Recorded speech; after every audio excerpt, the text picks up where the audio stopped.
아트센터 나비 10억 원 배상 판결의 배후에 감춰진 놀라운 이유. 지난 몇 달 동안 아트센터 나비의 10억 원 배상 판결은 문화계에서 큰 논란을 일으켰다. 표면적으로는 단순한 법적 분쟁처럼 보였지만 그 이면에는 우리가 미처 알지 못한 복잡한 이유들이 숨겨져 있다. 무엇이 이 거대한 배상액을 초래한 것일까? 법적, 사회적, 그리고 문화적 관점에서 이 사건을 깊이 파고들어보면 그저 단순한 재정적 분쟁이 아니라 그 배후에 숨어있는 놀라운 진실을 발견하게 될 것이다. 사건의 시작은 아트센터 나비와 한 기업 간의 계약 위반으로 알려져 있다. 계약의 내용은 매우 명확했다.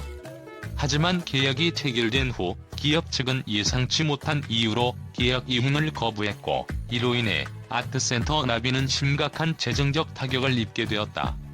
계약 불이행에 대한 법적 책임을 묻기 위한 소송이 시작되었고, 결과적으로 아트센터 나비는 10억 원에 달하는 배상금을 청구하게 되었다. 그러나 이 표면적인 이유만으로 사건을 이해하기에는 부족하다.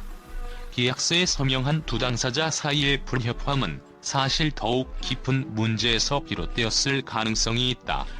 왜 그토록 높은 배상액이 요구되었으며 왜 이 사건이 그토록 큰 사회적 관심을 모은 것일까?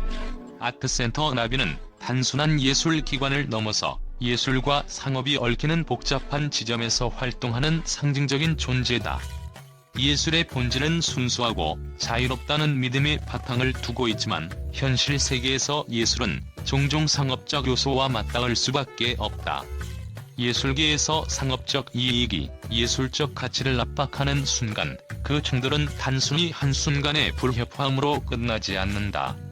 그것은 문화적 대립으로 확대되고 사회적 논란을 불러일으킬 수 있는 강력한 파장을 일으킨다.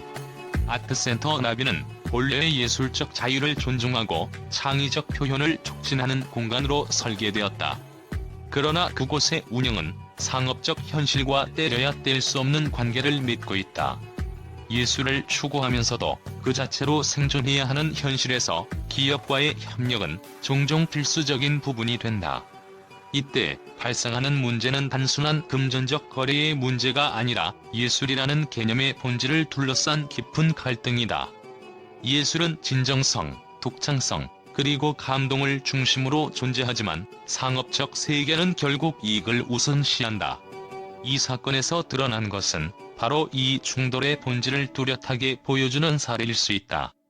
아트센터 나비는 기업의 후원을 받으면서도 그 대가로 예술의 본질을 훼손하지 않으려 애썼다. 그러나 상업적 압박이 점차 커지면서 예술적 가치가 아닌 금전적 가치를 우선시해야 하는 상황에 직면하게 된 것이다. 계약 불이행의 사건은 단순히 법적 논란을 넘어서 예술계와 상업계 간의 근본적인 갈등을 드러내는 전환점이 되었다. 상업적 기업들이 예술계를 지원하는 방식은 점차 변화하고 있다. 과거에는 예술이 기업의 이미지 향상과 브랜드 가치를 증대시키는 수단으로 활용되었지만, 최근에는 기업들이 예술 프로젝트에 대한 참여를 통해 더욱 직접적으로 이익을 추구하는 경향이 강해지고 있다. 이는 예술의 상업화가 가져오는 문제를 더욱 부각시킨다. 예술을 브랜드화하고 그것을 소비 가능한 상품으로 만들어버리는 이 흐름은 아트센터 나비와 같은 기관들에게 심각한 고민을 안겨준다. 예술의 순수성 유지와 상업적 필요 사이에서 균형을 맞추는 것은 불가능에 가까운 일이다.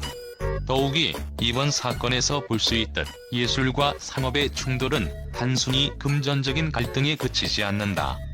문화적 충돌은 예술계에서 종종 무형의 가치와 상업적 가치 간의 치열한 싸움을 만들어낸다. 예술계에서는 창작의 자유와 상업적 조건 사이에서 끊임없는 긴장이 발생한다. 예술가들은 자신만의 독창적인 아이디어와 메시지를 세상에 전달하고자 하지만, 기업은 이를 상품화하여 대중에게 판매하는 과정에서 예술의 본질을 변형시키기도 한다. 그 결과 예술은 결국 소비되는 상품으로 전락할 위험에 처하게 되는 것이다. 따라서 아트센터 나비의 경우도 예외는 아니었다. 예술적 가치와 상업적 이익의 충돌은 불가피한 현실이지만 그 충돌이 이처럼 법적 분쟁으로까지 비화될 수 있다는 점에서 사건은 예술계의 복잡한 현실을 여실히 보여준다. 예술계와 상업계, 그 두 세계의 경계가 흐려지며 각자의 영역에서 벌어지는 갈등은 문화적 대립으로 이어지고 결국 법정에까지 영향을 미친 것이다. 이 사건은 단지 계약의 불이행을 넘어 문화적 가치의 충돌을 드러내는 사례로 해석할 수 있다. 예술은 창의성의 발현이자 사회적 메시지의 전달이기도 하다. 하지만 상업적 세계에서는 예술이 대중화되고 상품화되면서 그 가치가 왜곡될 위험이 커진다. 아트센터 나비는 이 두 세계가 충돌하는 지점에서 균형을 맞추기 위해 고군분투했으나 그 과정에서 발생한 갈등은 결국 예술과 상업, 그리고 법적 책임 사이의 복잡한 교차점에서 발생한 예기치 못한 결과로 이어졌다. 이 사건이 보여주는 교훈은 예술과 상업의 충돌이 단지 하나의 계약 문제가 아닌 깊은 문화적, 사회적 의미를 지닌 문제임을 깨닫게 한다는 점에서 중요한 의미를 가진다. 어쩌면 이 배상 판결의 배후에는 예술계와 상업계 간이 깊은 갈등이 숨겨져 있을지도 모른다. 아트센터 나비가 주장한 피해액은 단순히 금전적인 보상에 그치지 않고 예술적 가치의 훼손에 대한 보상도 포함되어 있을 가능성이 있다. 이 사건은 예술의 가치를 상업적 이익과 비교하며 두 세계의 경계를 허물려는 시도의 일환일 수 있다. 이 사건에서 중요한 점은 예술과 법의 충돌이다. 예술은 종종 감성적이고 직관적인 영역에 속하지만 법은 냉정하고 논리적인 규칙을 따르는 분야다. 두 세계가 충돌할 때 발생하는 갈등은 단순히 법적 판결을 넘어 사회적으로도 큰 파장을 일으킬 수 있다. 특히 예술계의 기관이 법적 절차를 통해 배상액을 청구하는 모습은 많은 사람들에게 충격을 주었다. 그렇다면 이 판결이 예술계에 미친 영향은 무엇일까? 예술과 법의 경계가 모호해지는 시대에서 예술을 보호하고 그 가치를 인정받기 위한 싸움은 앞으로도 계속될 것이다. 그러나 이번 사건은 예술계의 가치가 금전적으로 평가되는 상황을 더욱 부각시키고 이는 문화적 변화와 더불어 사회적 논란을 불러일으키는 계기가 되었을 것이다. 이제 가장 중요한 질문이 남았다. 이 사건의 진짜 이유는 무엇인가? 표면적으로는 계약 위반과 배상금 청구로 끝날 수 있지만 그 이면에는 더 깊은 이야기들이 숨겨져 있다. 아트센터 나비와 기업 간의 계약 위반이 단지 시작일 뿐 그 이면에 숨겨진 문화적, 법적 충돌은 그저 시작에 불과할 수 있다. 사실 이 사건은 예술의 상업화가 가져오는 부작용을 극명하게 드러낸 사례일지도 모른다. 기업은 예술적 가치를 고려하지 않고 자신들의 이익만을 추구했고 이에 따라 예술계는 자신들의 권리를 주장할 수밖에 없었다. 하지만 이 과정에서 발생한 법적 분쟁은 결국 예술과 상업의 복잡한 관계를 다시 한번 들여다보게 만드는 계기가 되었다. 결국 이 배상 판결은 단순한 계약 위반 사건을 넘어 예술과 상업, 그리고 법의 관계를 탐구하는 중요한 사건으로 기억될 것이다. 그 배후에 숨겨진 놀라운 이유는 우리가 아는 것 이상의 복잡한 문제들을 드러내고 있으며 이는 앞으로도 계속해서 논의되어야 할 문제로 남을 것이다. 이 사건에 대한 언론의 반응은 예상을 뛰어넘었다. 각종 미디어와 전문가들은 아트센터 나비의 10억 원 배상 판결을 단순한 법적 분쟁으로 보기보다는 그 이면에 숨겨진 더 큰 의미를 찾아내려 했다. 예술계와 상업계의 충돌, 그리고 그로 인한 법적 판결이 단순히 계약 위반으로 끝날 사건이 아니었기 때문이다. 언론은 이를 예술계의 충격적 전환점이라며 다루었고 그 어떤 사건보다도 강렬한 논란을 불러일으켰다. 주요 신문과 방송은 이 사건을 예술과 상업의 충돌이 결국 법정에까지 영향을 미친 전례라며 경고의 메시지를 전했다. 한 언론은 이번 사건은 예술의 순수성과 상업적 이익의 대립이 어떻게 문화적 재앙을 초래할 수 있는지를 명확하게 보여준다며 예술이 더 이상 순수한 창작의 공간이 아니라 상업적 이익에 종속될 위험이 크다고 우려했다. 특히 문화계의 많은 이들은 예술을 위한 공간이 상업적 압박을 견디지 못하고 법정으로 가는 현실이 씁쓸하다며 비판의 목소리를 높였다.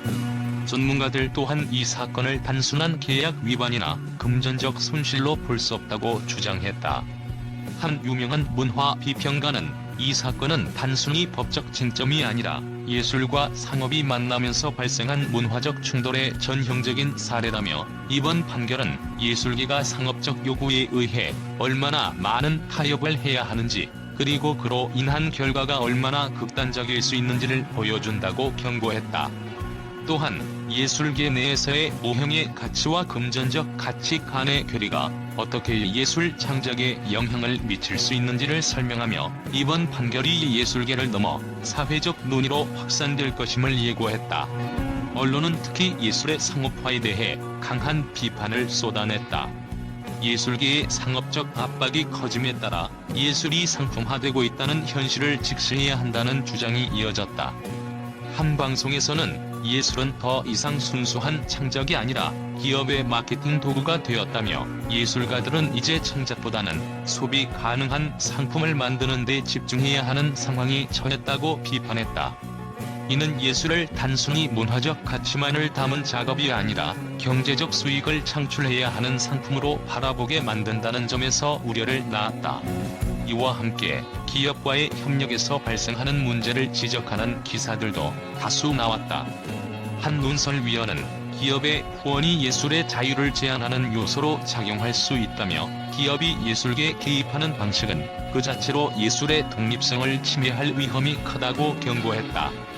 이들은 기업이 예술을 재정적으로 지원하는 것이 본래의 목적은 좋지만 결국 기업의 이익에 맞춰 예술 작품이 상업화되는 결과를 낳게 된다는 점을 비판했다.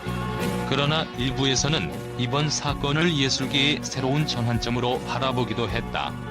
그들은 이 사건이 예술과 상업의 관계를 명확히 정의하고 앞으로 예술계가 상업적 압박에 어떻게 대응해야 하는지에 대한 중요한 논의의 기회를 제공한다고 보았다. 일부 언론은 이 판결이 예술계의 독립성과 창작의 자유를 지키기 위한 새로운 규범을 세우는 계기가 될 수 있다며, 예술과 상업이 상생할 수 있는 모델을 찾아야 할 때라고 강조했다. 결국 아트센터 나비의 배상 판결은 예술계와 상업계 그리고 법정의 복잡한 관계를 드러내며, 전통적인 예술의 가치와 현대 사회의 상업적 요구 사이에서 균형을 잡아야 한다는 중요한 물음을 던졌다.